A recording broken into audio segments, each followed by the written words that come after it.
Welcome to the episode of Two Dorks. This is episode 13. On this podcast, we aim to share video game buying and selling tips, suggest games to watch out for, provide tips on how to fund your collection with your collection, and help change the perception some people have of sellers in the video game collecting community. Today, we have my co-host, Chris, the master of eBay, and as I said, my co-host. And we have Jason, NJRetro, and me, Derek, of Two Dorks. So, we're going to start off like we always do here with our last noteworthy pickup deal, purchase, or even sale. It starts with me, so I'm going to go into, I should have grabbed it, but I bought a second X-Arcade joystick, an arcade stick that you can adapt to different consoles with the adapters they sell. I paid $90 for it. I already have one, but this new one that I picked up is the one with the trackball. So it's a 2-player arcade stick with a trackball. I bought it. It's almost brand new. The guy was planning on doing a build with it and instead built his own arcade stick from scratch, which is pretty crazy, but awesome. Got it on Kijiji, and my kind of putting out to you guys is, what do you think? Should I keep it or sell it? Should I keep the one with the trackball and sell the one I have without the trackball? I'm a hoarder at heart, so I say keep them both. I plan on using both for sure in Barrie. Because in Barrie at the Barrie Game Exchange, Nintendo Hodge sets up an area for people to just play games. So I bring the 2-player stick for that, but this time I'm going to set up the one with the trackball at my table to show off my modded Xboxes.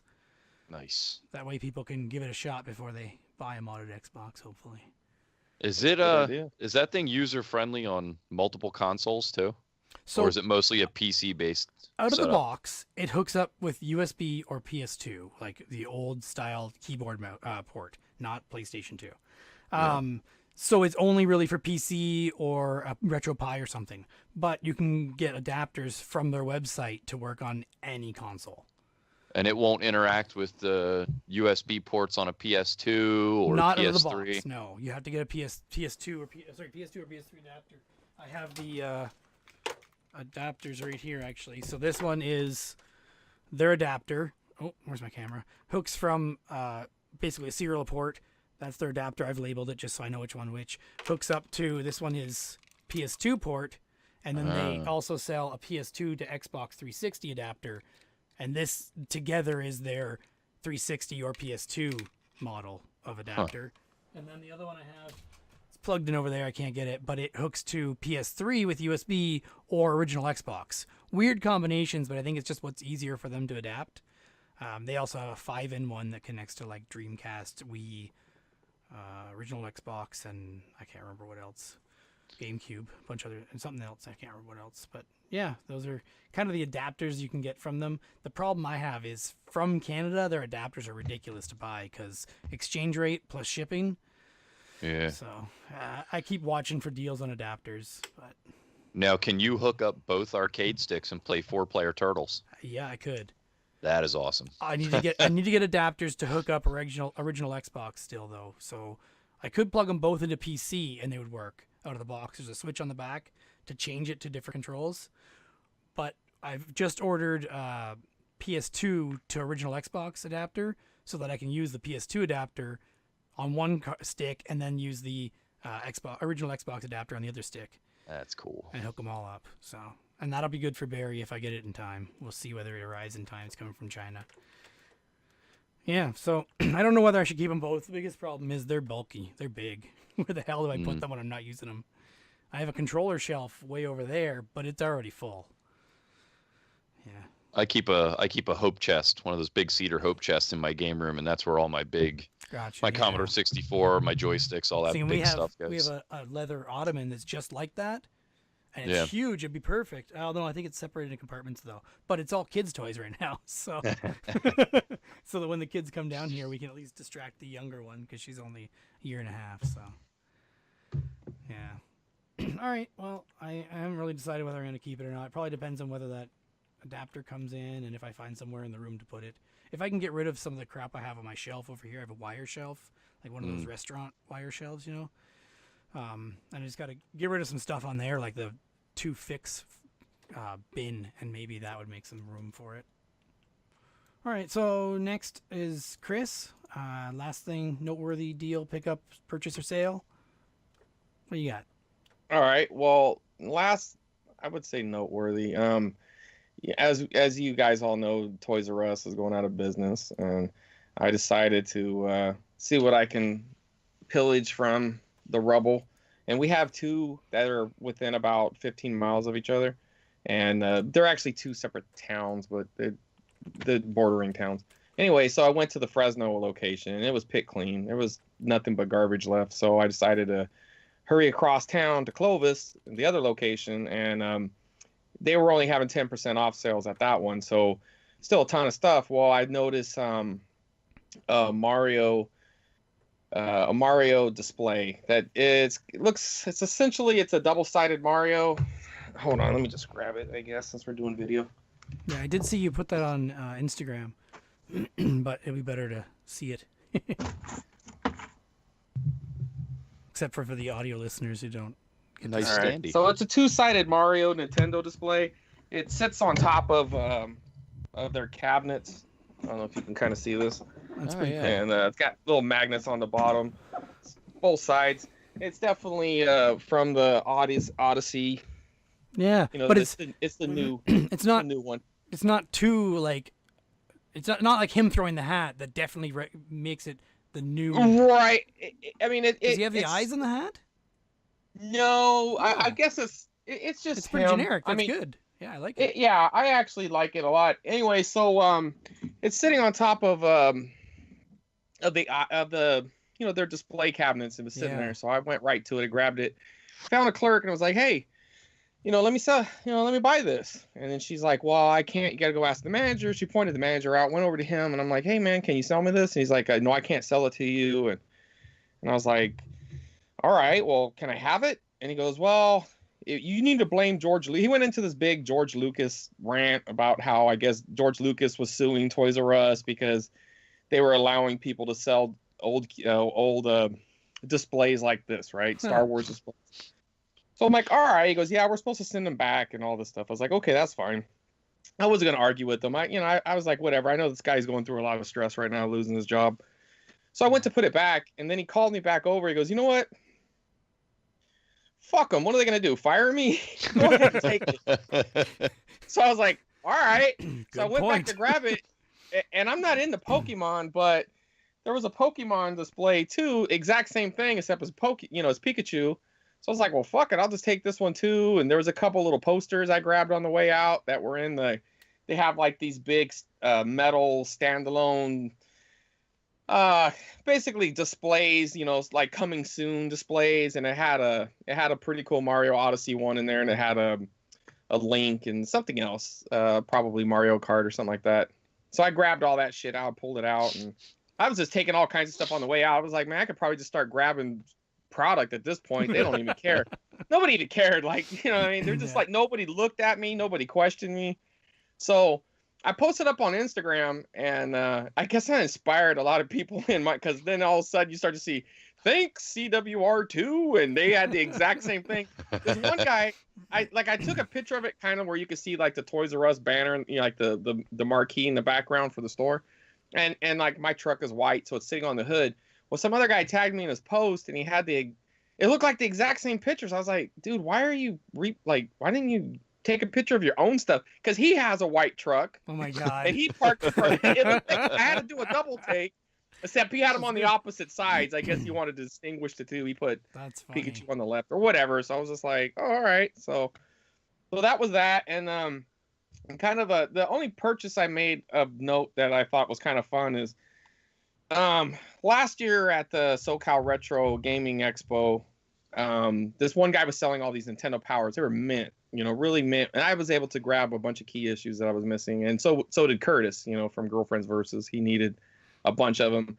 Well, there's this particular issue 44 or volume 44, and it has stickers in the back. And it's not the famous sticker that the AVGN kind of made popular, that little nerdy looking guy on the controller, but it's a couple other ones. One looks kind of like a time machine or something, anyways, or a clock or something like that. But they also have these ones for the Game Boy. So, and I always wanted to get these. I only had the top one, with the little checkerboard, but I didn't have the bottom one. It was in my issue, so it was there, but Curtis needed it because it was more complete, and I was like, you know, this is kind of his thing, so I went ahead and let him grab it. But since then, I've been kind of looking for one, and I found one on eBay for $5 complete.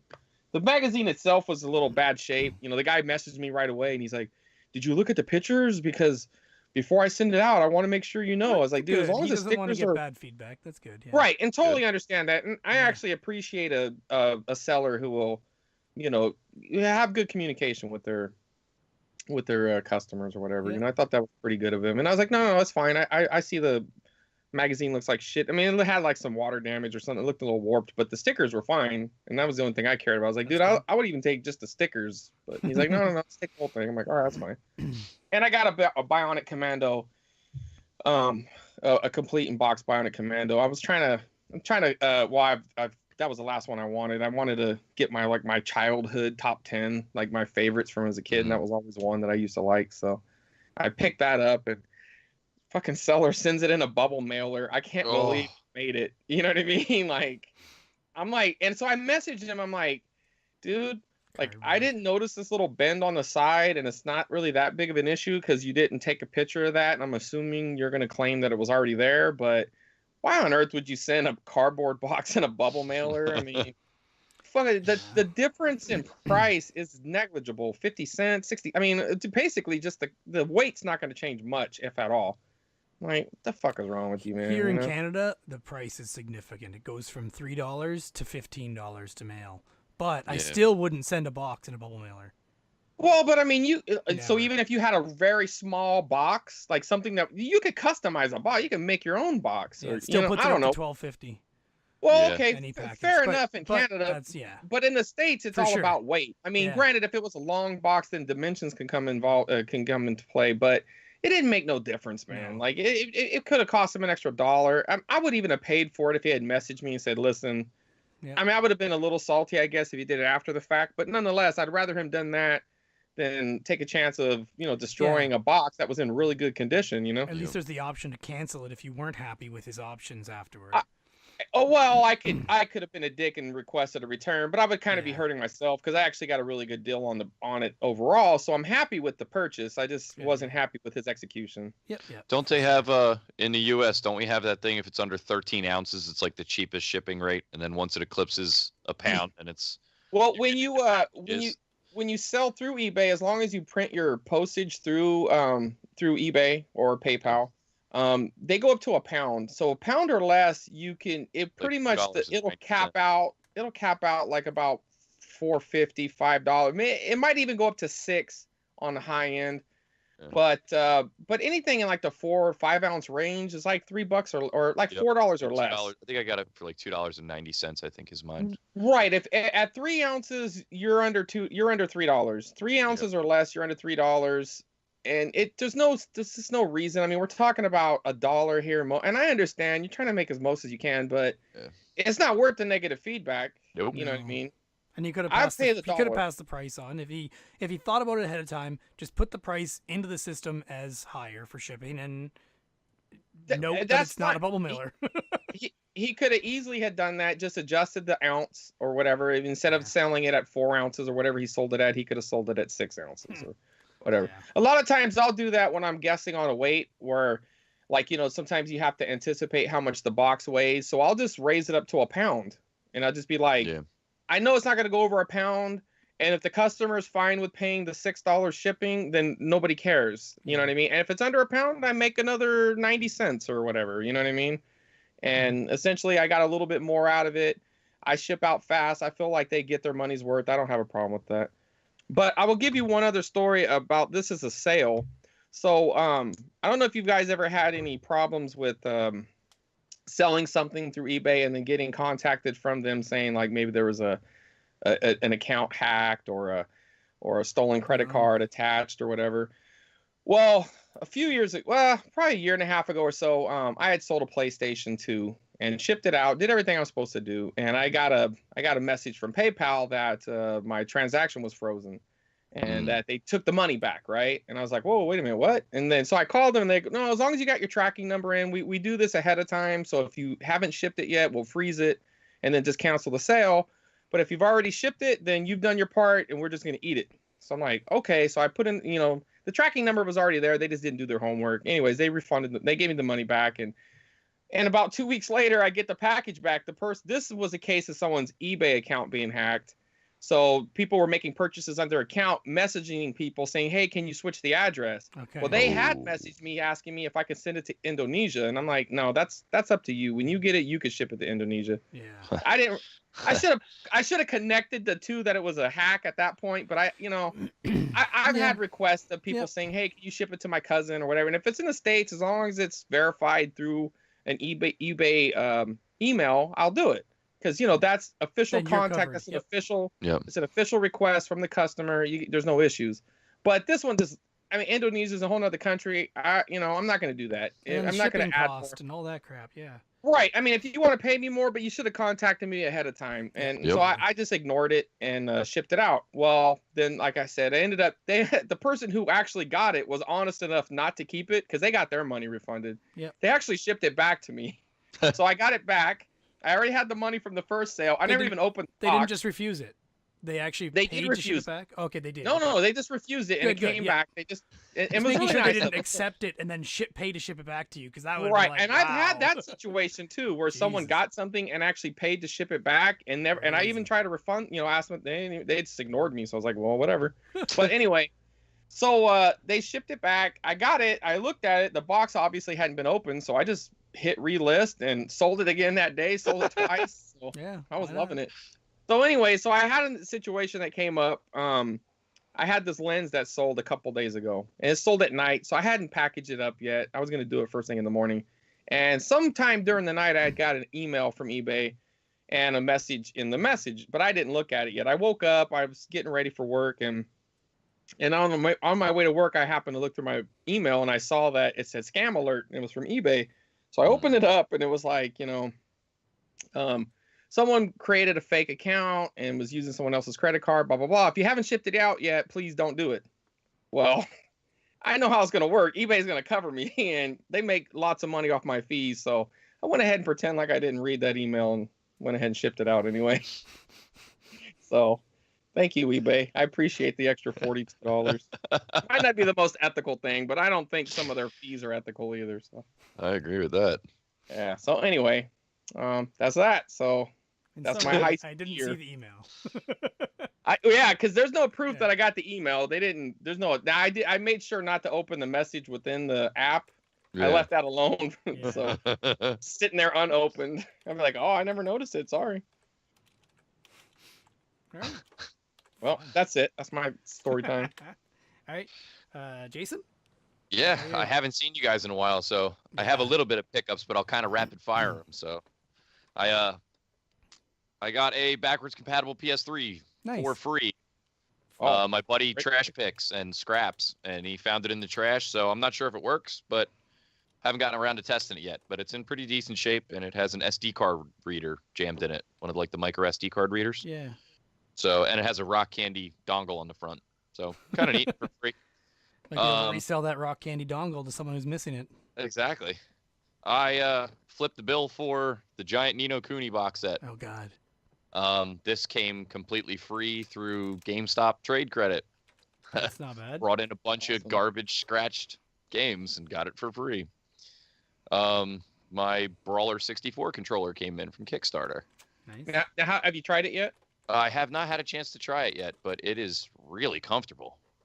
I heard some people were having some issues that they got it and it wasn't working initially. Hopefully you're not one of them, but I would test it. Surprisingly, these sell for like 3 times what they go for normally. I have a story about that later. Like you go on eBay and these things are selling for like $80 right now. So are the people? So you did a Kickstarter, right? Yeah. Okay, so they haven't started actually selling them beyond the Kickstarter yet? No. Okay, well, they're $80 a pop right now.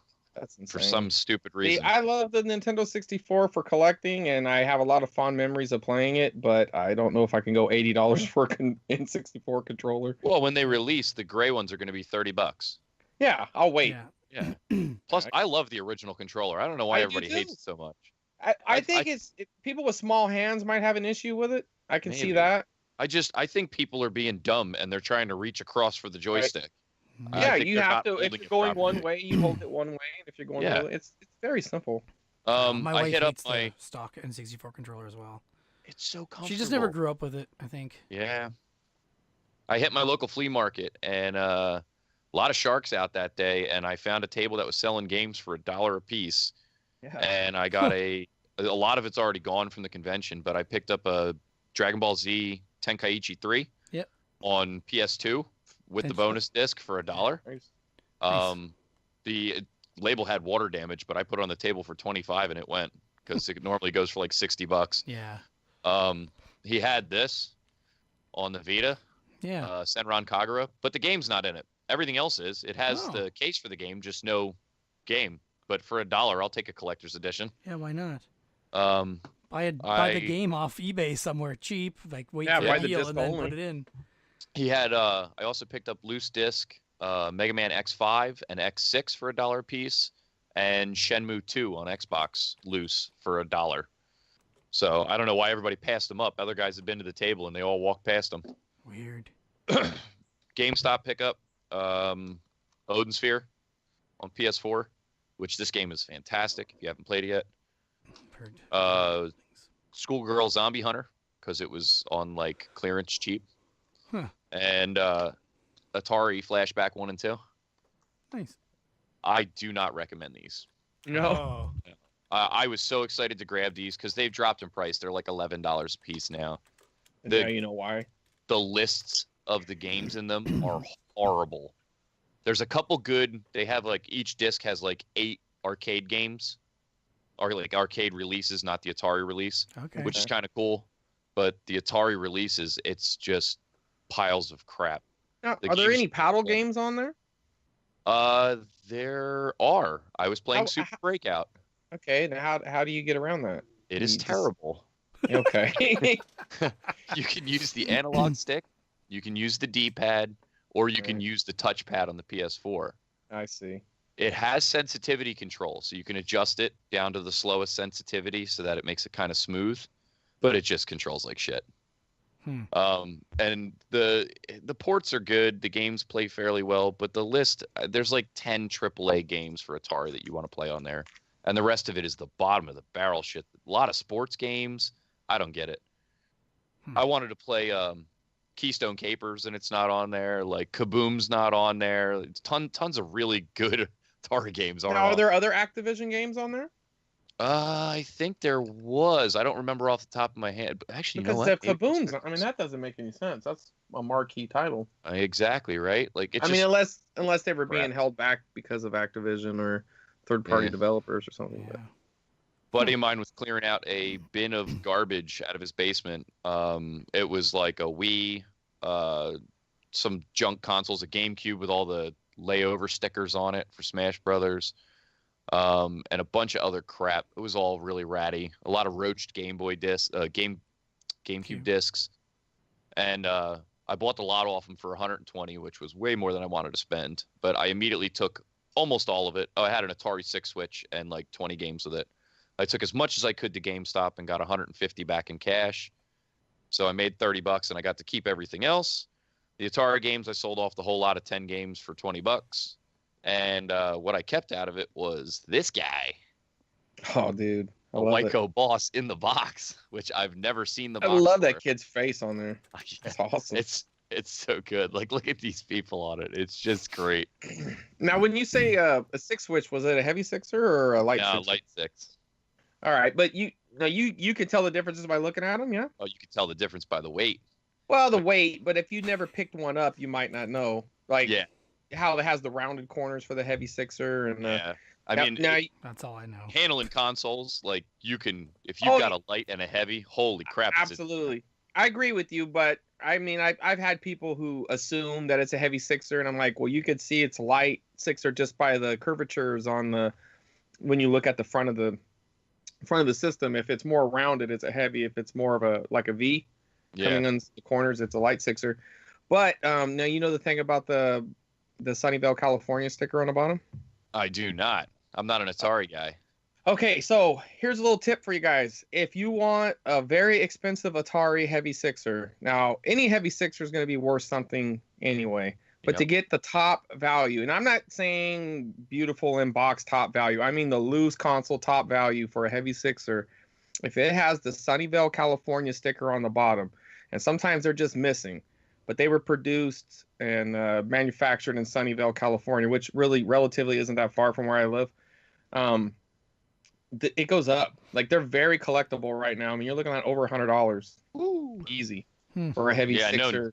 I know good Heavy Sixers clean go for $60 to $80 usually online. Yeah, if you have that, and now if you have, there's a way to tell if you have an original Heavy Sixer controller as well.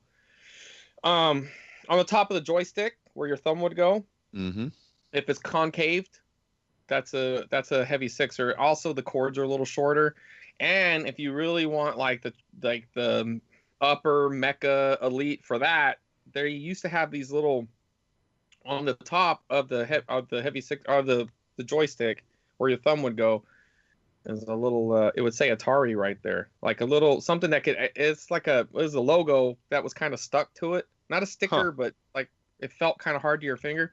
But I've never seen one. I've seen them on Atari Age, but I've never seen one in person because usually I guess they get the glue that holds them wears out and they just fall off or whatever. But you can get like, $50-$60 for one controller if it's all complete like that.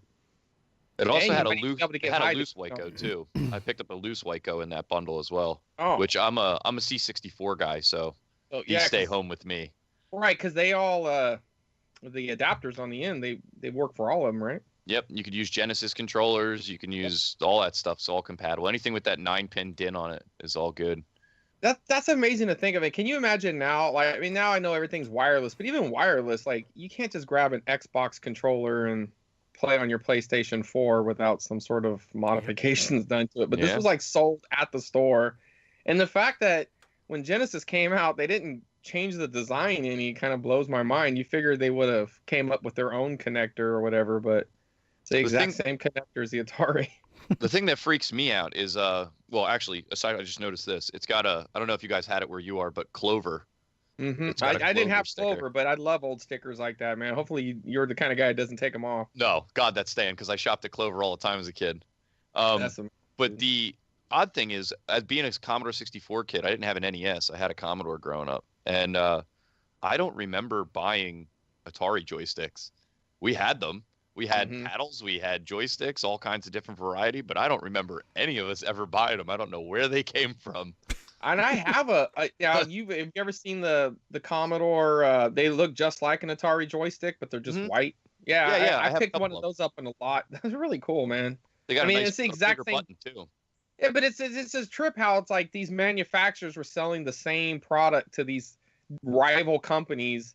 Like with the ColecoVision carts or the exact same carts as the Atari carts. I mean, the back has that little slot for the overlay, but essentially it's still the same stuff. You know what I mean? Yeah. Like, it's just that would never happen today. I mean, I guess with disc maybe, but I can't imagine a hardware company because they're so protective over their their IPs and their designs and everything.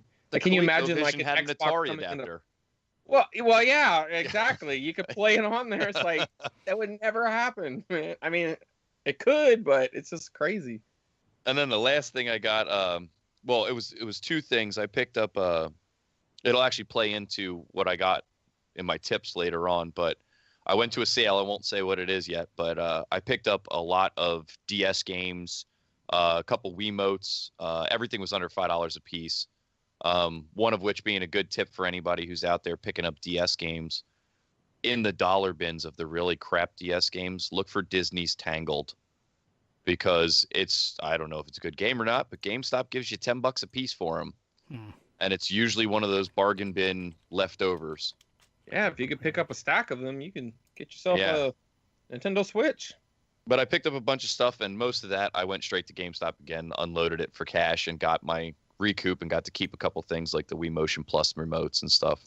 But my local game store, they are terrible at pricing handheld stuff. Like, I just don't get it. They don't understand what is worth something and what's not.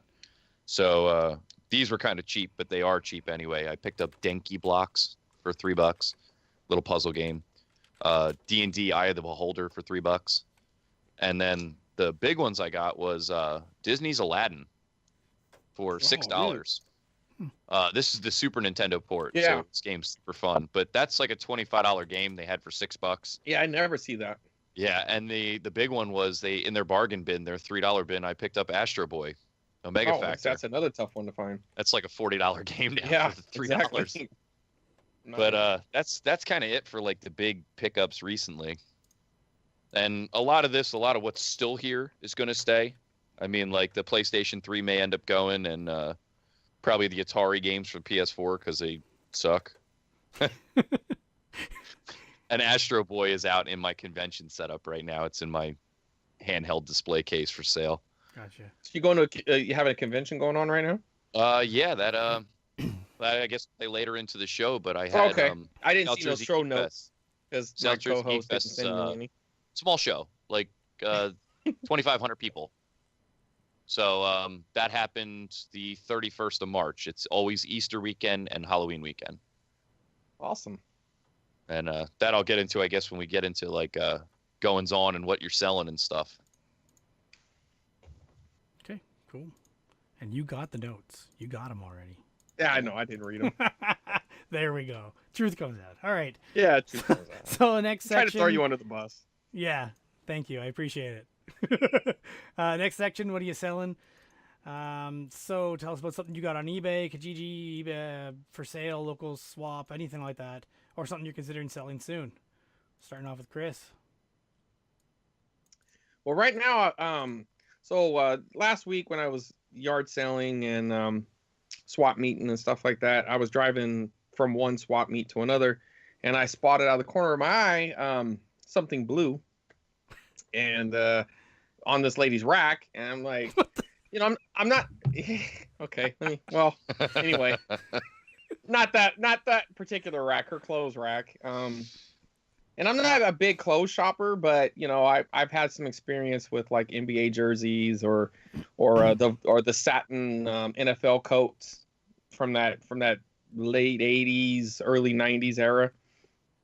And they actually do really well. Like, I mean, I picked up a Boston Celtics jacket that had a big ass stain and a burn on it, and I still got $45 for it. So even missing buttons and all kinds of stuff. I don't know if they refurbish them or use them for Halloween costumes. I don't know what's going on, but they still buy them. But anyways, this happened to be a Penny Hardaway jersey.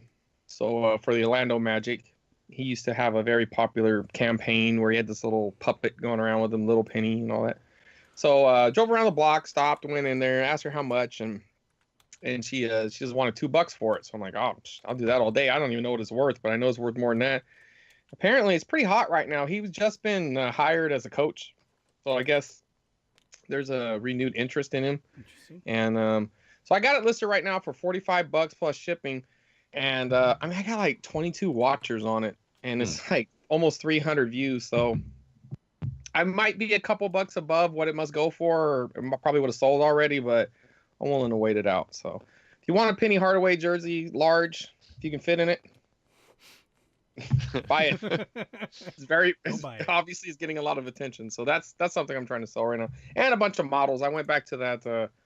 I think I talked about it last time, or maybe it was on someone else's podcast. I don't know. But there's this thrift store locally that's only open on the weekends, but to call it a thrift store is not really what it is. It's more like a warehouse of junk that this guy, he brings in all the overflow from estate sales, and he just goes and buys people's estates essentially and just brings them in here. So, I mean, you could find almost anything in there, like anything from retro or like vintage furniture to sealed VHS tapes. I don't know. It's just everybody's household items is junk everywhere. But I've been pillaging these.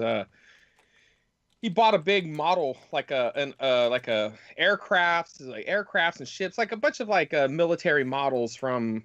They must be from the 50s, because I mean these boxes don't even have barcodes on them. They're probably like 50s, early 60s models.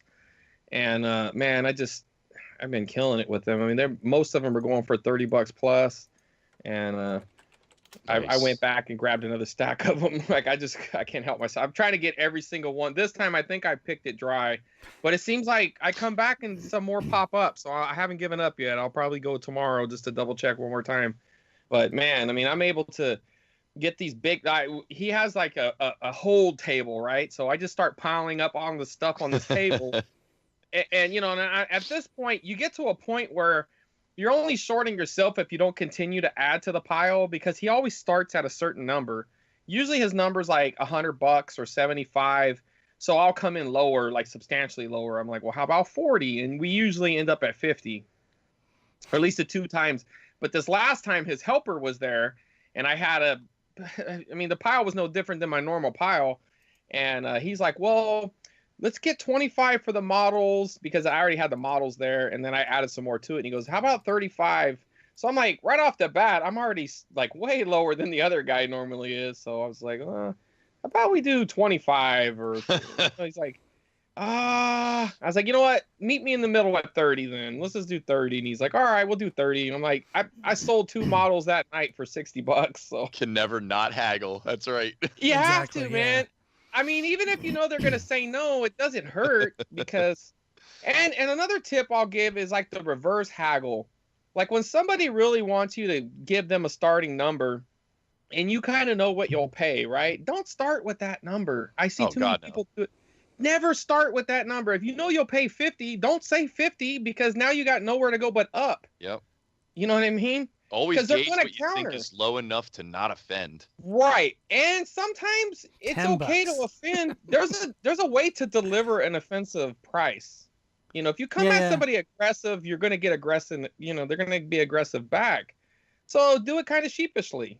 You know what I mean? My favorite offer like that is I'll throw out a number and be like, I don't know. I don't really know, you know? Right. So I'll throw out, if it's $100 worth of stuff, I'll be like, 20? I'm not even really sure. You know, I don't even know, you know. See, that's a great strategy. What are you thinking? Yeah. What are you thinking? Yeah. Or, I mean, a lot of times I really try to throw it. I hate it. I hate giving the number first, but sometimes it's to your advantage. A lot of times it's not to your advantage, but there are times that it is to your advantage, because you can bust their bubble really quickly.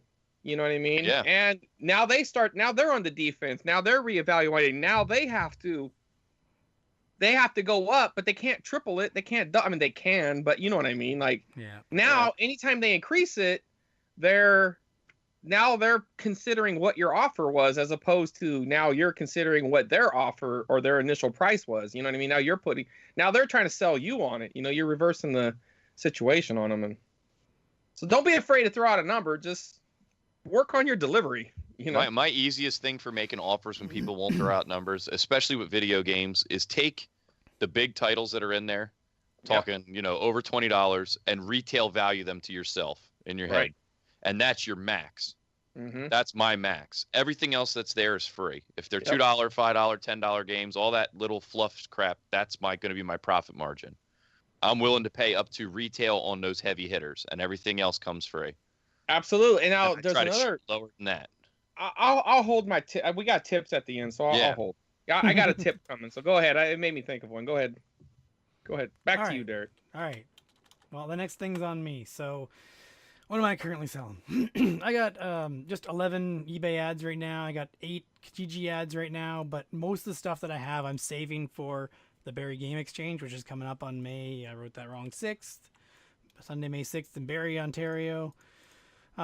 So I have a whole bunch of crap I've got to test and price and stuff like that for that. Clean. I've been doing controllers lately and modding Xboxes. I got 5 original Xboxes modded with upgraded hard drives and a collection of 4,000 games put on them. So I got 2 more I just finished. I just need to, actually those are done. I just need to put them back together. Put the hard drive in, put them back together. So that'll be 7 Xboxes. One of them is part of the giveaway though, so that's not going to be, you know, profit or anything like that. But the rest of them are going to be all for sale, and that's what I've been devoting most of my time to. So I haven't got much stuff for sale. Where's your giveaway? What's the giveaway? Where or what? Talk about it. It's so I'm doing it for the Cartridge Club. Technically, the Cartridge Club is buying it off me for the giveaway, but it's a clear crystal Xbox. Nice. With 2 controllers that are also clear crystal controllers. Nice. That's really And those cool, are man. limited edition. You can only get the console in Canada or Europe, I believe. It's not. Yeah. It wasn't available in the U.S. And it's already modded with a 250 gig hard drive, which they're getting harder to come across because they're IDE drives. They're older. With a collection, like I said, of 4,110 or something like that, 4,140. I can't remember. Bunch of games from all various consoles. What I like most on it is the arcade games, just because you didn't get to play them and you don't get to emulate them very much. I mean, you can emulate them on MAME on PC or RetroPie, but they're fun. It's great. I just sit down with my kid with the arcade stick and play some Rampage, or my wife loves the Sailor Moon beat 'em up game. She loves that, so we beat that. I have a modded Xbox. And that's the only stuff I play is the arcade games. Yeah, even original Xbox games are great, but it's not the same. You've played them. No, that's the only thing I play on it. Is Simpsons arcade game I keep hearing is good, and I got to play that. It's good. Yeah, it's hard. Oh, it's hard. Okay. It's more fun with a partner, I think. Yeah. It's a quarter muncher.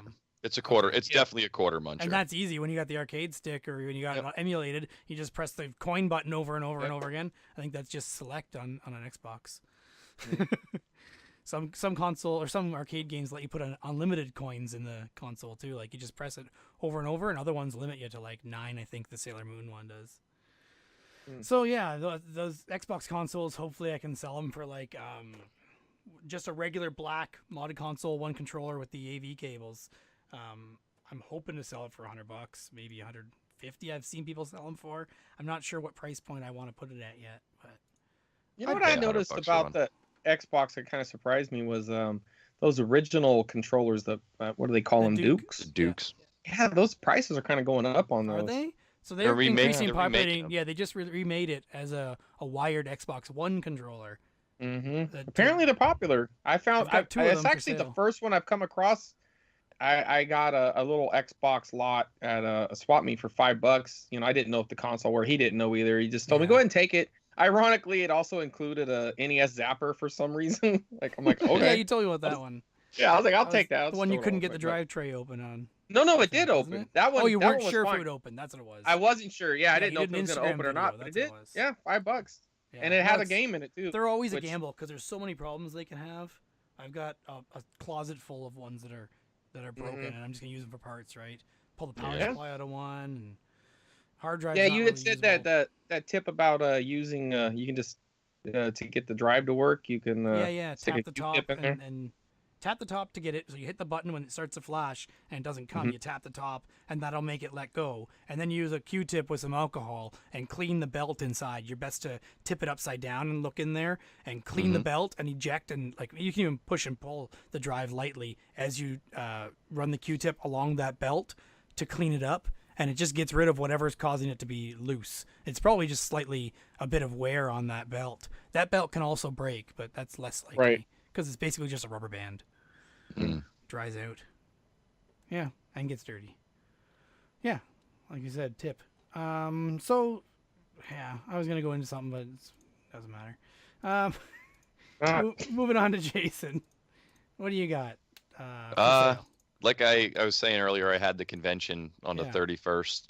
I'm selling like half, 60% of my collection at this point. It's all in bins. Having a baby and just, putting money aside for a house. The convention went kind of terribly. They do one every Easter and Halloween, like I said. This was the 9th. I've done 8 out of the 9. The 9th one was my wedding, so I couldn't go, although I wanted to because I would have made $2,000. But this time, the average that I usually make at these shows, and the show has ranged anywhere from its start at 1,800 people up to its max has been 3,100 people. And I've made anywhere from this now being my lowest of $1,700 up to $3,000. But it kind of coincides with attendance, and I usually hit that $1 a person mark is what I shoot for. 2,500 people in the door, $2,500 is nice to me. In this case, we had a higher attendance at 2,500 people, but the sales were just way down. And I think the market's it's petering a little bit. Like it's starting to really slow down. My case games I had probably 60, 70 titles in a glass display case. Yeah. I sold 3. Oh no. And even the bins of NES games, and I had no doubles, all singletons, and I think I maybe sold 20 out of 250. Oh my god. Oh.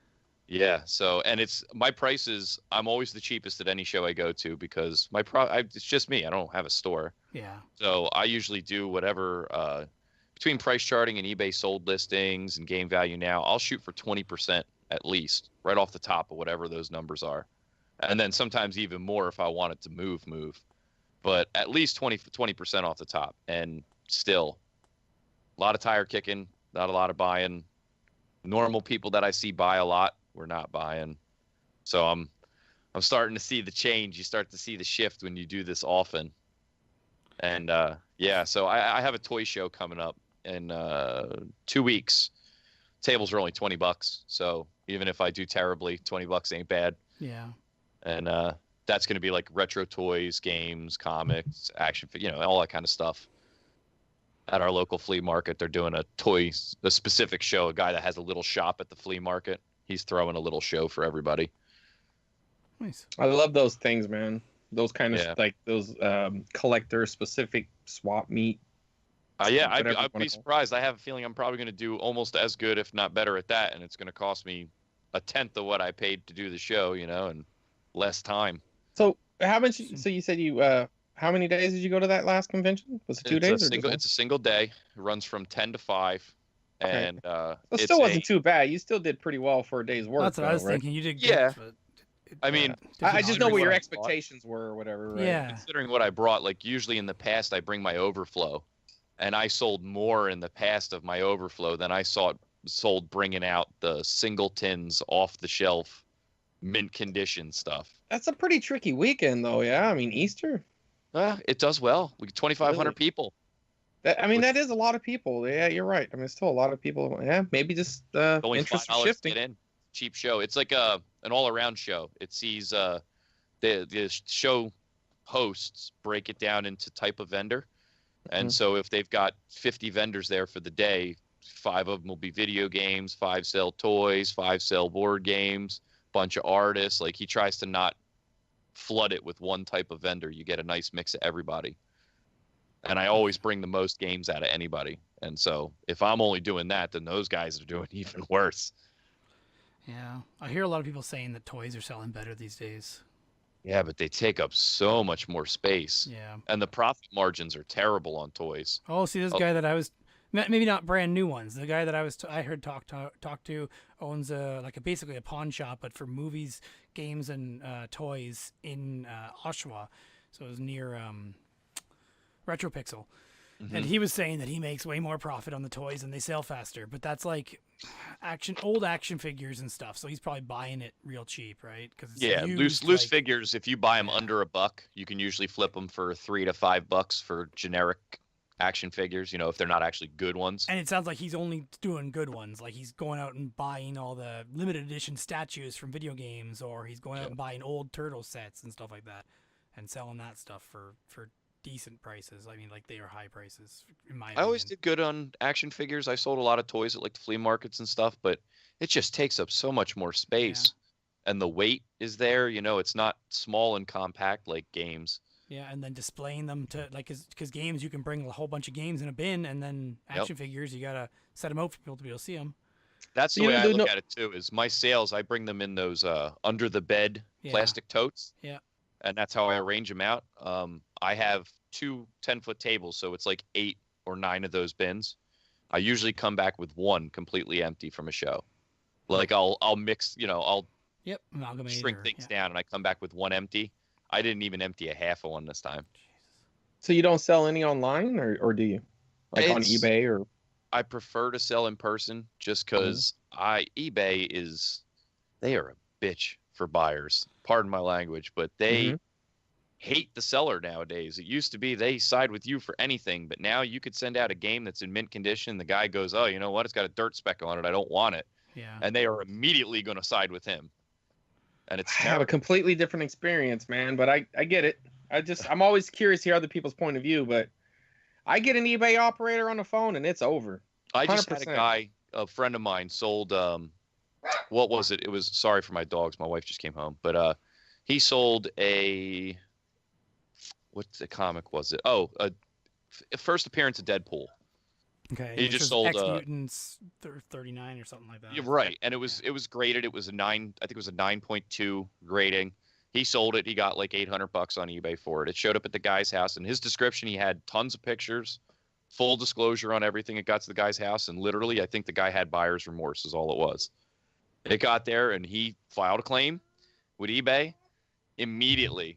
My buddy provided pictures, descriptions, the original listing, everything. And they still sided with the buyer. And see, not knowing your buddy's what he did, and I'm not trying to make too many assumptions, but I just had a recent buyer's remorse issue with a camera. And I know it was buyer's remorse, but there's a way to kind of, I don't want to say trap because that's not the right way. I mean, because it sounds more deceptive, but there's a way to get the buyer to, it's all about communications with the buyer initially. Try to get them to say get as much information on the table as you can. Go back and forth. You don't have to argue with them. You could be very professional. Always don't ever admit to anything, but yet try to extract as much information as you can out of them, because usually they always will say something, and it might even be the slightest little thing. And for me, in my instance, the guy tried to claim that there was something wrong with the camera, but yeah, he wasn't being very specific. He said the camera was wobbly, and we're talking about a 35 millimeter camera. I was like, can you describe what you mean by wobbly? Well, it's then he went into that it was dirty, that it had dust on it or something, right? So that right there was actually his downfall, because and I didn't really know it at the time. I knew I was going to win the case because, like I said, I'm very confident when I talk to eBay operators, and I think there's really a way to talk to them. Like my friend Jay, who we're going to have on the show, it's a lot of these operators, they do value the cut. The perception is they don't, but they actually, I mean, because we're businessmen to them. A lot of these operators, and I don't want to sound too stereotypical, but a lot of them are in India or third world countries, and we're business owners in their mind. And as long as you talk to them in a certain way, they tend to side with you. That's always been my experience. But I got her on the phone. I started talking with her. She went back. She read all the communications, because any communication you have with a buyer or a seller is frozen in time. They can't delete it, and it's considered a part of the case. Right. And so as she was reading his email, she goes, well, it's obvious buyer's remorse. I mean, he says something about the camera being dirty. Well, it's an antique camera. It's not new. Yeah. And that was her perspective. It's like, it's old. Of course it's not going to be pristine condition. So I don't know, with your friend, when that's a tough one, because that's a big sale. Yeah. And as long, hopefully they could have shipped back a pack of shit, and as long as it said it was delivered, he could have got. That's the other thing. Don't take it lying down, though. Is I know we got the tip stage coming, but don't take that lying down, man. If because that goes both ways.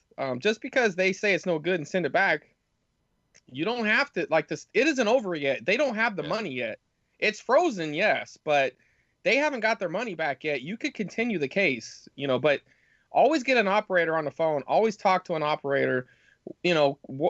Carefully talk to them. Don't give out more information than you have to, but but always come off as helpful. And they usually cite. I mean, I've had 100% in this case, and I've been selling on eBay since 2011, and I've gone to the case probably a dozen times, and never have I ever had to give somebody money back that wasn't justified. Now, I have shipped out items that was my mistake, but we never got to the case. I just refunded the seller or the buyer right there.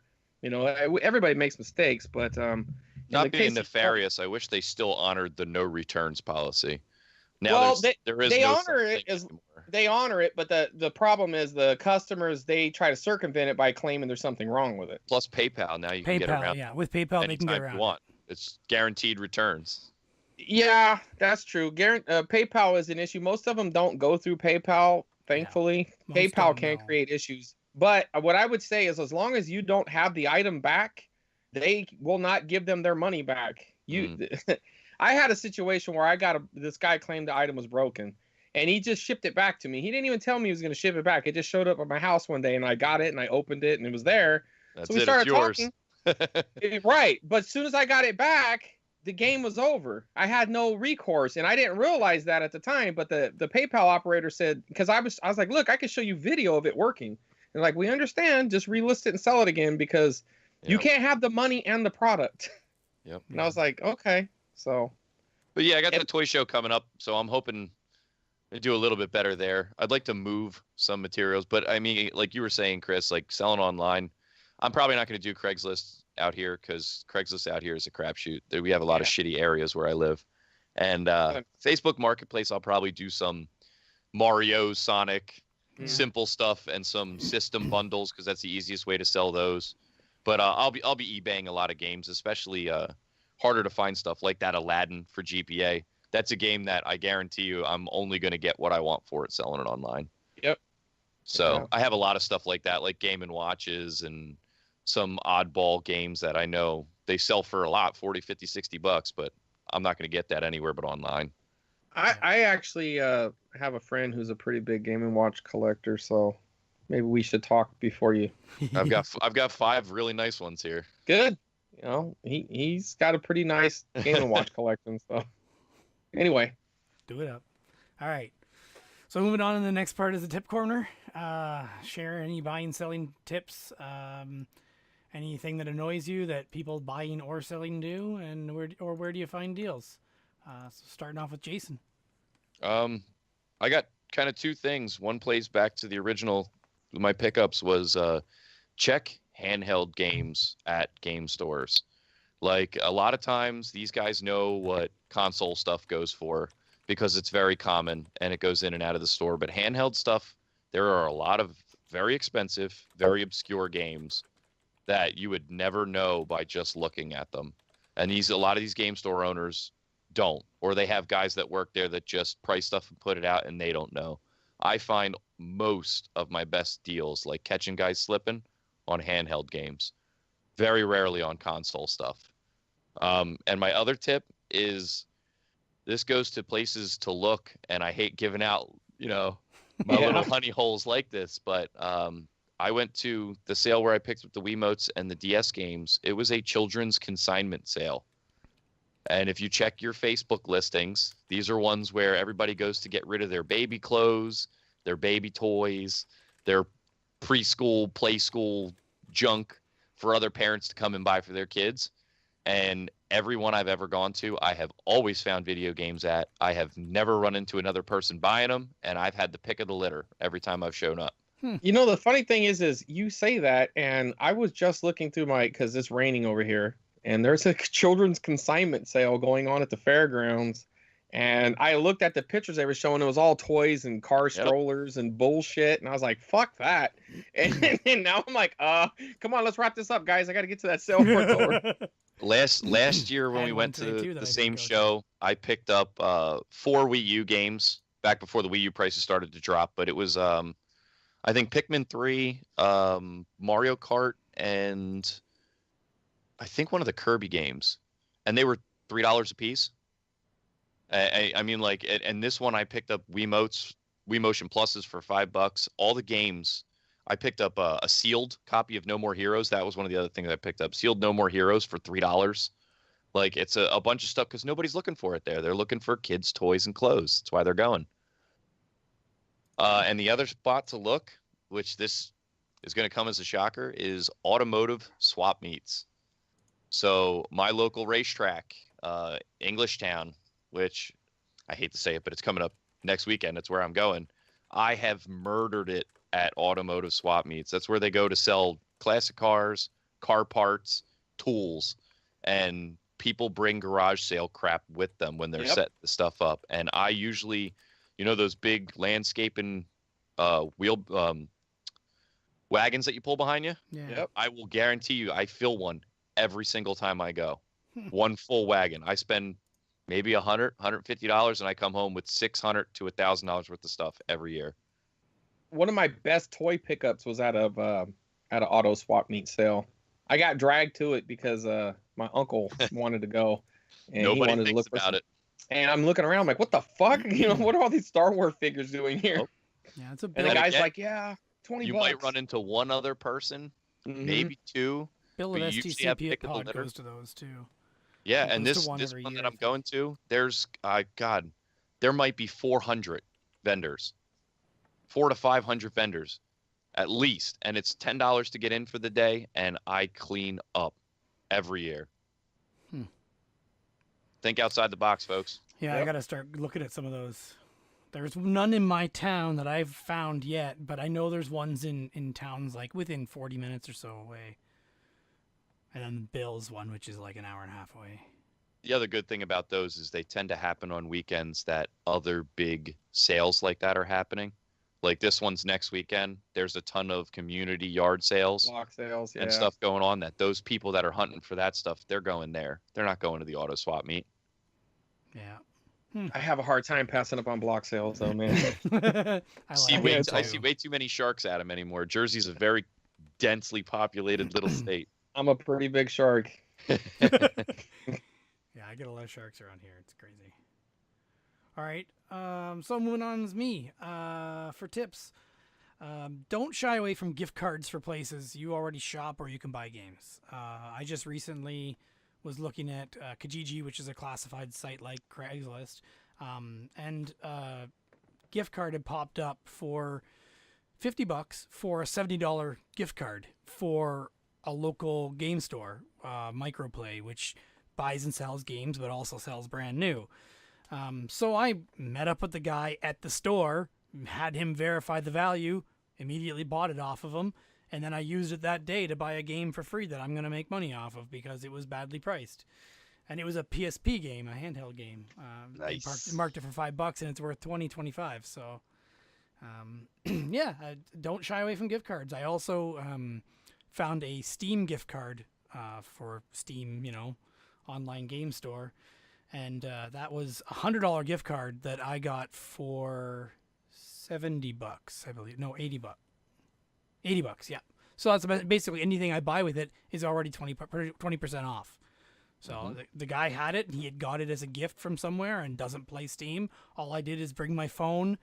I told him what I was doing. I said, do you mind if I just verify the value of it before I buy it?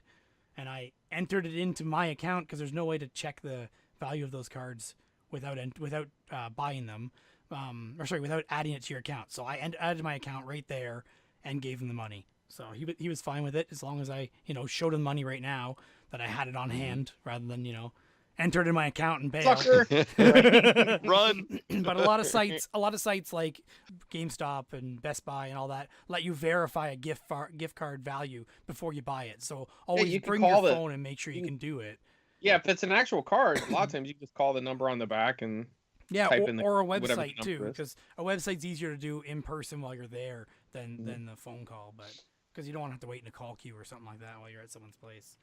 Yep. A lot of them will let you do the website. I know Toys R Us and Best Buy and Amazon all have a way to verify the value. So yeah, that's a good tip. Aren't a bad idea.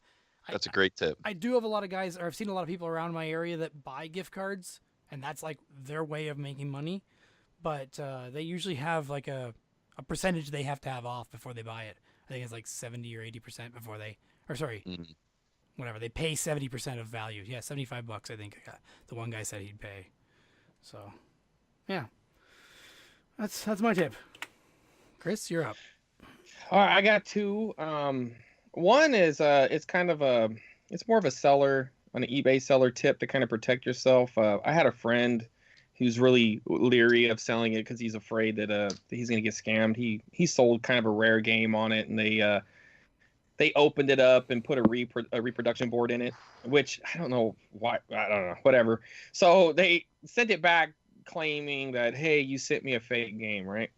So I don't know about blocking that. That really comes into taking pictures of everything you sell. Yeah, and opening it up. That sucks. Open it up. If it's an expensive game, take the time to open it up. Yeah. So that's actually another tip. But this one, I just had a feeling that it was either, I don't know. I just had a feeling the guy's either he's just really stupid, which I didn't get that after looking through the stuff he sold, or he was trying to get over on me in some way. I'm not quite sure what, but I had sold a couple Pokemon games, and I know they worked because I tested them, because I test everything and I take pictures of it working, and if it's an expensive game, I'll take the time to take pictures of the board. So So, I keep it friendly and like, well, I mean, if you, is your system dirty? Or, I mean, I'm not saying it is, I'm trying to be helpful here type of thing. So I usually try to work because everybody wants to be an expert. Everybody, especially when you're dealing with another guy, it becomes an ego thing. So they want to prove, especially. Right. They want to prove they know more than you, that they're smarter than you. And I'm fine with that. Prove away. So, so I'm like, have you tried cleaning the game with like a Q-tip? Now, you got to be very careful how you word it. A Q-tip. That's it. And every time I've ever led them into this bear trap, they always step into it because they'll come back with, oh, yeah, I took alcohol and I cleaned it really good. Now, we all know cleaning video games with alcohol just fine, but it is against the rules. You are not supposed to clean anything with alcohol in eBay. So right off the bat, the case is closed. That's it. All you have to do is call the operator and just let them read the message. You don't even have to say a word other than, will you please read the communications? And they'll read it, and it'll say that it's cleaned with alcohol, and they'll say, you cannot resell that. Case closed in your favor. And is there a reason? What's the reasoning behind that? Because it's flammable? Well, I mean, there's multiple reasons. The first reason is it says it on the game not to do it. Right. That's NES games say on the back, no alcohol. And SNES games, and I think even Genesis games and Game Boy games. Now, let's say the sticker's removed or something, and it doesn't say that. It doesn't matter. It's implied not to do it because it can damage the circuits. I mean, these games they have circuits or whatever. It could damage. You can static charge and kill one by touching it if you really. Absolutely. It's rare, but it happens. It can happen. So that's and also another thing to think about with electronics is I've had people try to do anytime I sell an iPhone on for parts or repair, I already know where it's going. A lot of guys, the first question they'll ask you is if the iCloud's open, if the cloud's open or whatever. Because they think, oh, I'm smarter than you. I'm going to fix this phone and I'm going to resell it for 5 times the value of what you just sold it at. So I always stick to, I don't know, but you're buying it for parts. And they'll get it, and they'll see that it's not open or whatever. So then they try to say that the thing is beyond repair. So I'll ask them, how do you know this? And I was like, how do you know there's parts and internal parts that aren't working? And they'll every time they'll be like, well, I opened it up and I tested all the parts. Game over. You know what I mean? Because you cannot open up an electronic item. In eBay's eyes, once you do that, you've bought it. Yeah. Exactly. So that's another thing. But usually it doesn't matter as long as like any part. I mean, like if the back is there, the back of the phone, that's a part. It's 4 parts. It's 4 parts. Yeah. Right. So that's the bezel, another the thing. button, just the button. You pull the little button out. Part. It's good. It's a part. If the screen's not cracked, that's a part. You know what I mean? Yeah. Like. So that's another thing. And then, but my tip for buying is everybody probably is well aware of the bundle technique, right? You add more, you assume you're going to get less. But there's a flip side of that. You could do what I like, and I'm not saying I've invented this, but the reverse bundle. Okay. So you pile on stuff that you don't necessarily want, and unless you get a great deal, but you don't need that Mario 3 or you don't need that Zelda or whatever. So now they've created the price. They're like, I want $60 for this pile. So then you're like, well, how much for this game only? So you pull out the expensive game that you don't want and they'd be like $20. Okay, well, I'm going to take that out. Now, can we do 40 for the rest? You know what I mean? Nice. And believe me, that works more than it don't. You know what I mean? Because sometimes they'll say, well, I made the price on the bundle. I have only heard that one time. Every other time the logic kicks in, it's like, well, if I want 20 for this, then that means I want 40 for the rest. Right. And then it's over. So try the reverse bundle. It works. I like that. I like that a lot. Good. All right. Here, we'll take a break quickly.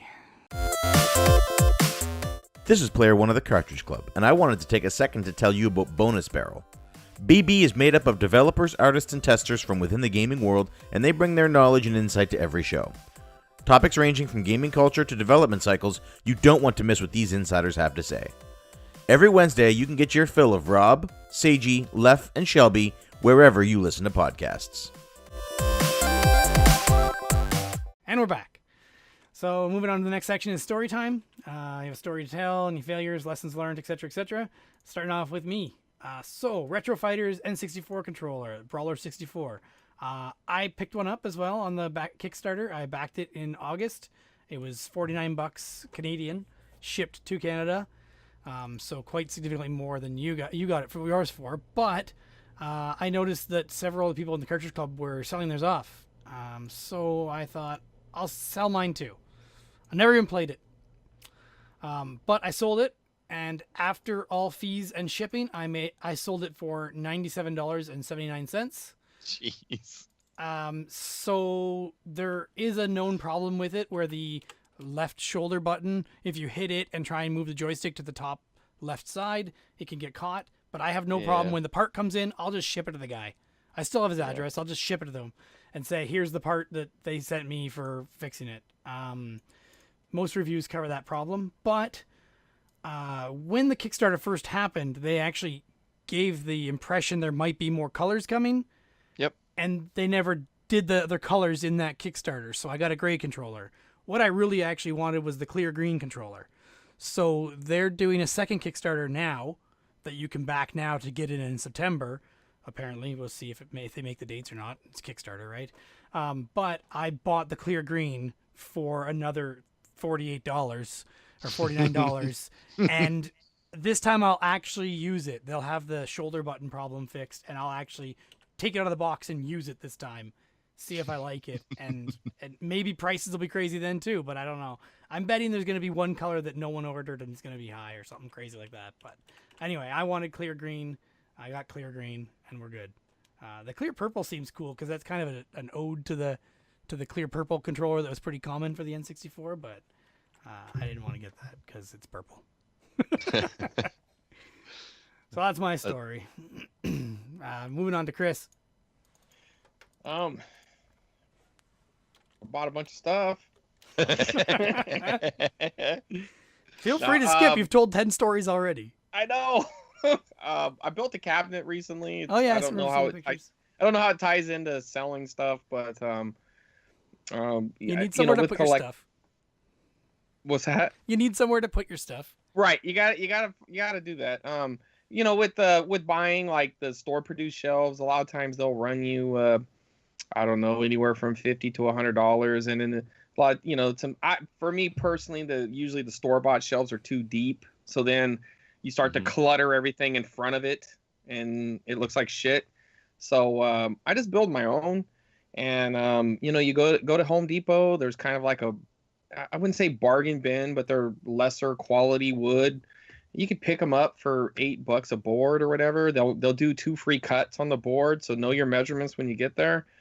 I bought a can of stain for like $10 or $12. I mean, this is the second cabinet I built. So, this time it only cost me $28 to build it. I guarantee you I could, unless I was buying it used from somebody else, there's no way I could buy what I bought for $28. Yeah. And I adjusted the shelves how I wanted them and installed it. And so it's cheap. So, you guys are running out of space, as far as the shelves you got, or if it's not looking kind of how you want it. I see a lot of guys, they end up stacking their games because there's no more shelves. There's that big gap between the shelves. Yeah, I hate that. So they end up stacking them wrong. Or I don't like the way they stack them because I don't like stacking plastic on other plastic because you got to think about all the pressure on that bottom game. Yeah. But build your own shelf. It's not that hard. And that's my story. I'll throw some pictures in too for the video. This shelf here that I have behind me is a DVD shelf, so it doesn't have the depth problem either. But most shelves are bookcase shelves, right? Like the one I've got over there is a bookcase, so it's got that problem with depth. I don't. If you're gonna buy one, if you're looking for it, use the word media. You know what I mean? Because media usually is DVD depth, so that'll work good for like PlayStation 2 games, whatever those kind of games. Or CD, buy a CD shelf. That's the same depth as a NES game. Yep. You know what I mean? It works perfect for that. So if you're going to buy a shelf, try to use those kind of words: CD shelves, media shelf, stuff like that. DVD. So because the depth issues, plus it's sticking out further from the wall, and you don't need it. Yep. It just ends up getting cluttered and looks like shit. Cool. I like it. Right, Jason. Story time. I bought a 1964 Ford Galaxy 4-door. Dude, that's for awesome. your birthday. Yeah. So I mean, it's not video game related, but it's kind of curbing my video game You buying got right you got now. a deal. You got a deal. So that's dollar Yeah, dorks, yeah, right? I did. I mean, like it's the car's worth probably like $5,000. I only paid $2,000 for it, and it's a runner and driver, rebuilt motor and trans. It's a nice car. I got a family now, so we just wanted something to cruise around on weekends, go to car shows and stuff, and maybe flea markets. It's got a giant trunk. Maybe automotive sales now. Could fit all the games in the trunk. Yeah. It's nice. Well, you're in New Jersey, so you could put. Don't they usually put bodies in the trunk? You can fit probably 4 or 5 in this one. It's huge. All right. So moving on to the next section is a discussion topic or collection update. We've all already done this, so we already talked about how we track our collections in the previous episodes. So let's move on in this one to just basically give an update on your collection if you want. Chris, you want to give any kind of update or anything interesting? I added some N64 games. I'm down to needing 66 for the complete set. When I say complete, just a complete cartridge set. I'm not going for boxes for that. And I added a few. Well, it just takes up so much space, and I don't have that much of an emotional attachment to cardboard. I like the boxes for the consoles, but not so much for the games themselves. Only a few. Anyway, and I added a few more manuals. I don't know if I talked about the last time. I can't remember, but got a Panic Restaurant manual, which is pretty hard to find. Got it off a friend, and he sent me a few other pretty uncommon manuals. So I added about a dozen manuals. So I'm getting closer to that 600 manual mark. Cool. Nice. All right. Jason, what about you? Anything about your collection other than, I guess, cutting it down? Sell. No, I mean, I got around to putting like 85% of it into the Game Value Now collection tracker before I started pulling off the shelves. And I think it was 2,300, 2,400 games right around there. That doesn't include all the inventory I had for shows and stuff, which is probably another 1,200 at least. But since then, I think I'm down. I have to go back in and take off what I got rid of, but I mean, the shelves are barren. I want to say I saved a max of 30 games for each console, and this is down from 200, 300, 400 a console. Yeah. So most of them, the big ones in I'm your keeping is sell, Genesis. I'm keeping I like all of my NES stuff went. Every bit of it came off the shelves, with the exception of like boxed Zeldas, just because I'm a huge Zelda fan, and like Double Dragon and Punch Out and Blades of Steel, like the ones that I really love the most. I had boxed, so I might as well just keep them. Genesis, I have a huge attachment to because I was a Sega kid. My brothers had Sega. I had Sega growing up, so You were one of those? Yeah. I Funko Land all my Nintendo. When I needed it, I went and bought stuff from Funko Land. But gift-wise, Christmas and birthdays, it was always Sega stuff in my house. That's cool. So I saved a lot of Genesis stuff. I'm still actively seeking a full Game Gear collection. I was just about to ask you, how's that Game Gear working out for you? I love it. I picked up one from Yoshi Knuckles at TMG. It's got VGA and RGB out. That's got nice. Genesis controller ports. Obviously and it's been fully recapped. Yeah, it's beautiful. I think I'm at like 97 Game Gear games now, and most of the big ones are already gone. I just don't want to pay $5 a piece for common garbage. That hurts. I know. Yeah. You should send me your list. Yeah, I got to get it together. Yeah, send me your Game Gear list. I come across a lot of them, and I haven't been in the mood to pick up any Game Gear games. So. Oh yeah, I'm down for that. And the only other thing I'm really holding on to is handheld stuff. I love my GBA games. I love my Game Boy stuff, and Wii. I have like 500 Wii games, and most of it was speculation. I picked it all up right as GameStop started getting rid of stuff, and picked it up on the super cheap, and the collection through the tracker has tripled in value since I bought it. Yeah, that's a hot collection to collect for. I'm waiting a little bit longer, maybe another 6 months, year, and it'll start going. Cool. Got one more thing to bring up before we close it out. Either one of you guys seen Ready Player One?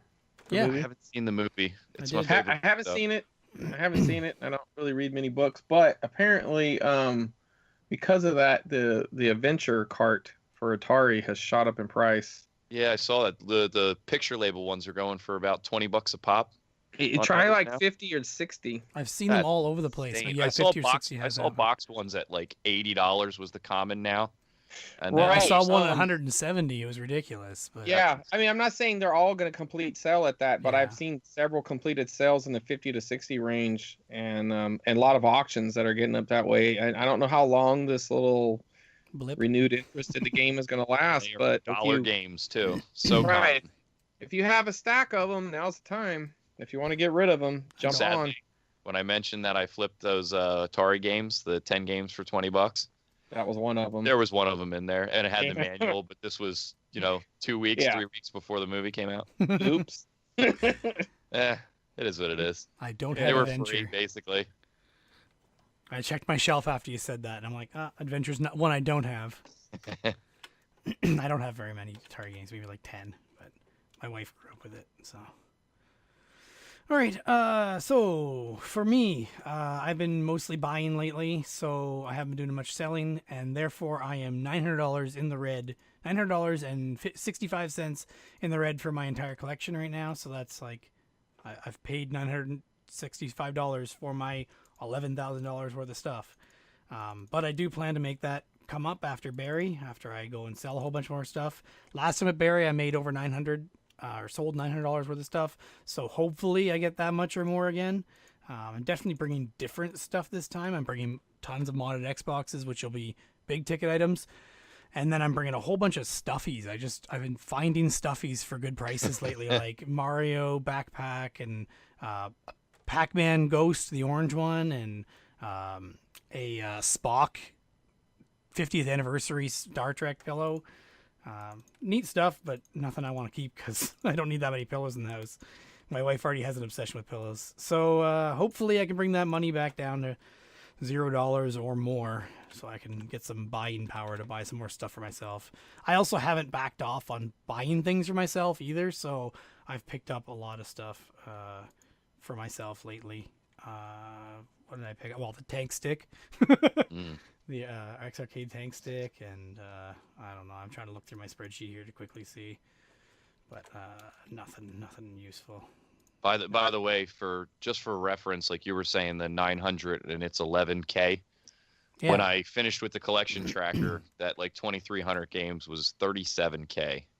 Jesus. Was what I had capped at, and that wasn't including the show inventory, but that's kind of where the collection capped, and now a lot of it's gone, obviously, but. That's where it was. I hit that ceiling. There's your down payment. Came back down. All right. So next section is listener questions. Tweet hashtag DD Answers if you want to get a question answered. I usually forget to send out a tweet for this, so just do it anytime and I'll find it. Or wait for me to tweet it out because I did it an hour before this record. So we got one question. Actually, I should double check and make sure we don't have a second one now.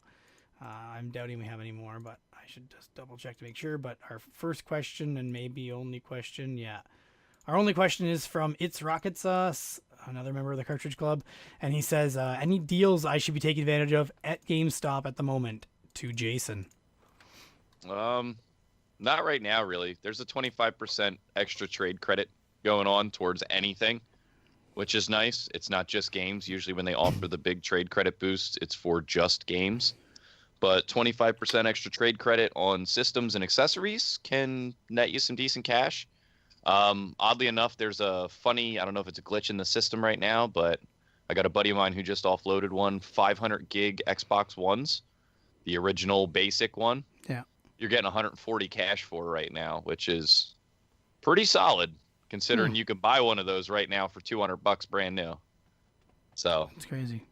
Yeah. So that plus 25%. That's, almost the price of a new one. And that would go far to an Xbox One X if that's what you wanted. That's cool. And get rid of AAA Nintendo titles at your GameStop and cheap NES games. You'd be surprised what's on their list of what they accept for NES. A lot of those $1, $2 commons, they trade in for $5 a piece. Any thoughts on selling Wii U games? Hold on to them. Okay. That's what I figured you were going to say. Pick them up. Now's the time to pick them up. A lot of the stuff's already disappearing off the shelves at GameStops, but if you see stuff that you like there, yeah, a lot of it's getting reprinted, but this is going to be a Dreamcast system. It's going to be, those games are going to be pricey. People are going to be looking for this stuff down the road for collector's purposes. I did sell off Splatoon, or no, I have it listed, because once the online servers go down for that, I think it's going to drop in value. That's a lot of games like that. Yeah, but, that's what I'm thinking. But look at Phantasy Star Online.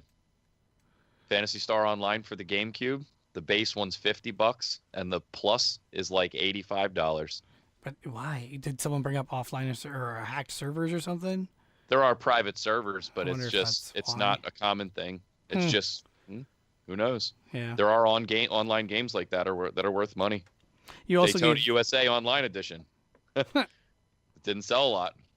That was Dreamcast, right? That's why. Saturn. Oh, Saturn. Okay, that's why. Yeah. You also said about Tangled DS and watch for handheld games mispriced, and then maybe check GameStop for trading those in as well. Yeah, definitely. A lot of those DS games, you'd be surprised. There's some of the Sonic titles and stuff that you see frequently that you can usually catch at yard sales. It's like they're common at yard sales for $2 or so. You can still get $10-15 for them. Nice. All right. So next section is suggested content. Anything you want to suggest the listeners check out? YouTube videos, channels, podcasts, game, movie, TV show, anything like that. You're up, Jason. Bithead 1000 on YouTube. If you haven't heard of him, he's a guy from Long Island, New York. He's in his 40s, and he speaks to my soul. He's my spirit animal. He's disgruntled with yard sales and sharks, and he just hates the prices of everything, and is very nostalgic for the 80s. And it's adult content. He curses a lot and stuff like that. It's not friendly for your kids, but it is friendly for you because you will totally get what he's talking about. He likes to go on tangents about random things, and it's hilarious. And a movie, Kubo and the Two Strings. It is a stop-motion animation film, like Nightmare Before Christmas, and it is fantastic. Really, really good movie. If you like Miyazaki stuff, like Spirited Away and all that, mix that with Nightmare Before Christmas, and that's what Kubo is. Okay. Never heard of it, but I'll check it out now. Okay, next is me. I say check out, this is uncommon for me. I usually do a YouTube channel, but this time I'm doing Comedians in Cars Getting Coffee. It's a TV show on Netflix and Crackle. It's basically Jerry Seinfeld in nice or interesting cars, talking with other comedians and going for coffee. The first episode is Jim Carrey. Second one was Jimmy Kimmel. It's cool. He just talks to them like, they're just friends, basically. You learn something new about them. You hear funny jokes and them shoot the shit and talk about life and what they're doing and talk about cars too. It's pretty cool. I think we lost Chris. There goes Chris. But I will throw one more out there. Sure, yep. Podcast. The ROM of the Week podcast, which I heard of from Miles from Flock of Nerds. Oh. 3 guys. They play, I think they're from California. They play a game like each week, I think it is. And it's usually, they shoot for stuff that's in the more uncommon, not oftenly played from the libraries. And it's good. It's hilarious. Their banter together is great, and they run through a pretty in-depth review. They play everything from start to finish, sometimes cheating just to get through it, but it's hilarious, and it's only about an hour long. Okay. Also more adult-oriented because they curse and they're a little vulgar, but it's great. Cool. Writing it down. You there, Chris? Yeah. My tip is my recommendation is to plug in your laptop when you're doing a podcast, because the battery just died. I was like, what the? We got like 3 minutes left. Yep. That's funny. Yeah. I've been liking Duke's new series, Stuck in the 80s. I think Very good. Yeah, he released a new episode last night. I know most of the people listening, they probably already heard it, or watch it, or they already know about it, but that one's pretty good. As far as podcast goes, I'm usually listening to the usual Cartridge Club people and Retronauts and, pretty much the mainstays when it comes to that. But a buddy of mine's got one called the Collector's Quest. His name's Johnny Iucci on Instagram. And Catsylvania. Mm-hmm. I think Cat's retired. Yeah. I think the new guy is taking that slot. His name's escaping. Tyler. I think it's Tyler. I'm sorry if I'm forgetting his name. I haven't listened to that podcast in a while. It's good. I actually nothing against Cat. Cat's great. Really good person, but I actually think they got better chemistry right now. The new co-host. So that's pretty good. And I don't know, I've been watching listening to a lot of wrestling podcasts, but usually just something to wrestle with. Bruce Pritchard. So that. But other than that, that's pretty much my recommendations for the week. If you want to listen to a good wrestling podcast, check that one out. If you think wrestling is stupid, then don't, because they talk about wrestling. What was it called? Sorry, I missed it. Something to wrestle with, and then there's like this big pregnant pause, and then it says Bruce Pritchard. It's something to wrestle with Bruce Pritchard, but if you listen to it, the guy, the main host, or the guy who kind of runs it all, Conrad Thompson, the guy is fucking brilliant, man. He's really changed the podcasting game, because, man, like they have a lot of downloads per month, and he's got a couple of spin-offs working. The main one focuses like on WWF, WWE, and he's got a second one that covers kind of like WCW. It was like the big rival promotion at the time. They've gone out of business, but anyway. So I don't know, if you like wrestling podcasts, this one's top notch, man. It's really good. Cool. NMLS. Trying to write that down. Okay. So next section, just plugs. Plug everybody. So we plug Chris. Chris is CWR2 on Twitter, or CWR2 on Instagram. That's 2 the number. Jason is NJRetro1 on Twitter, or NJRetro on YouTube. Though you don't have any that many videos there lately, but. Mm-hmm. That's what happens when you have a kid. Yep. I'm Derek from Two Dorks. That's TWO Dorks on YouTube. And the Cartridge Club is a community of gamers, content creators, and collectors at cartridgeclub.org. That's where I met Jason and Chris. And, short for orgasm? Yes, organism. Orgasm, what? And that's it. Thanks for listening to this episode, and thank you guys for being my guests. Thanks for having me. Bye. Cha-ching. Hello. All right, cell phone's quiet, muted. Yep. Silent or anything? Yeah. All right. Sound of Chris pouring water makes it sound like he's peeing. Oh, that was damn! It picked it up that good, huh? Yeah. Yeah, a jug. No, it's I was pouring some soda. You gotta pee, right? Yeah. Well, sometimes you gotta make sacrifices for the podcast. Jason drives a truck. He knows what we're talking about. Yep.